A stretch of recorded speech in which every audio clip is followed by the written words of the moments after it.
I'm pleased now to invite Ms. Alaa Murabit, a representative of the Voice of Libyan Women and member of UN Women Global Civil Society Advisory Committee, to provide the voice of the youth at this opening meeting of the Commission.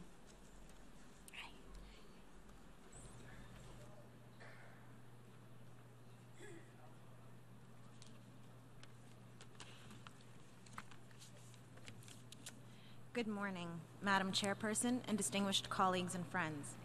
It is truly an honor to be here among such esteemed company. Thank you for the opportunity to address you. Ever since I can remember, I have been told that I am impatient. This belief is not limited to me solely. According to many, my generation as a whole suffers from this character flaw. This impatience is judged to be worse once compounded by our inability to follow the rules. I, of course, choose very different terms to describe my generation. Rather than impatient, we are eager.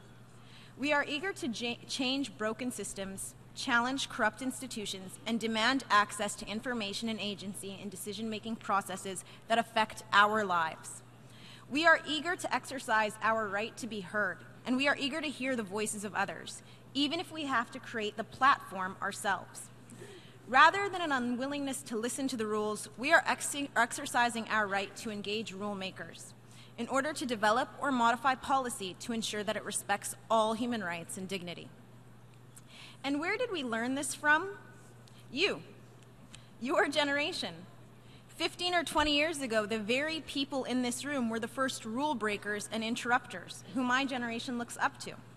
The women and men at Beijing in 1995 and those who demanded and secured United Nations Security Council Resolution 1325 in 2000.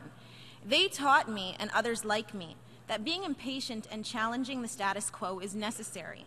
You taught my generation that the only way forward is through persistence and innovation.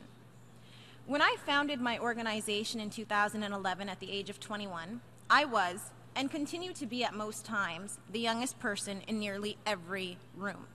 Most of my youth colleagues and friends chose to give their attention to issues they felt had more space for them. That is to say, they felt naturally propelled towards youth and media groups and private businesses, spaces where their innovation, energy, and networking abilities would shine. At the time, by giving my attention to gender inequality, I was an outlier. But over the past few years, I am happy to say that has changed. From Freedom Square to Times Square here in New York, youth are demanding to be heard and inspiring others to raise their voices. Whether it is extremism, war, climate change, and economic stability, women alongside men continue to stand up for what is right. Our mastery of media, traditional and alternative, gives us a unique ability to amplify our voices, interconnect, challenge received ideas, and mobilize in unprecedented ways. Through my own work, I have seen the legitimacy of women peace builders often questioned. I myself have been personally told that I do not understand the realities of security because I choose not to carry a gun. Despite living and working in a dictatorship, revolution, and now a civil war. My experience is not unique. The price of admission for a seat at a peace talk seems to be a weapon.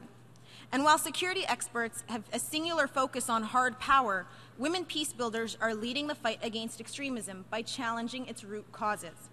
Women peace builders, including those in my own organization in Libya, are making change right now around the world. We walk into extremists' homes, schools, and workplaces, and through informal education and dialogue, we hand the community words and tools to fight with. These are weapons to fight against violence, poverty, fear, injustice, and corruption, the very roots of extremism. We give confused youth weapons of peace against a ruthless enemy that wants to drag them into war, and we give broken communities weapons of strength and empowerment. In my opinion, this is as hard as power can get, and these are the weapons which should be a prerequisite for sitting at the peace table. Though the effort to engage women and youth for peace-building initiatives is not new, my generation has contributed many new ideas and innovations to the struggle. Our passion for engaging women and youth in peace building, coupled with our proficiency with new technologies and our utilization of existing systems in an ever-changing social sphere, make our contributions invaluable. But we are only building upon the foundations of our predecessors, and we cannot continue to build higher without your guidance and knowledge. As we open this 59th session of the Commission of the Status of Women, we must remember we can make faster, greater progress if we empower the millions of women peace builders, activists, and citizen entrepreneurs around the world, making a difference in their community every day. Now more than ever, women need to stick together to promote our collective safety and dignity, and to nurture our message, a message which can travel only as far as our voices project it. Though our contributions take ever-changing new forms and we are only now finding our voices, the message of my generation is not new. It is the message of your generation and generations before it. It is the spirit of Beijing. It is the refusal to be ignored, overlooked, and minimized. It is a message of no more violence, no more gender caps in the economy, in politics, or in the home. Now imagine how much stronger and louder that message can be with all of us together.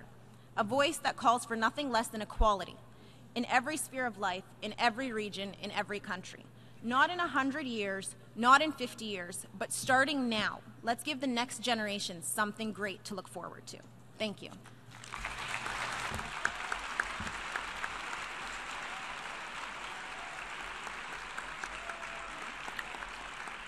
I thank Ms. Alaa Murabit for her statement.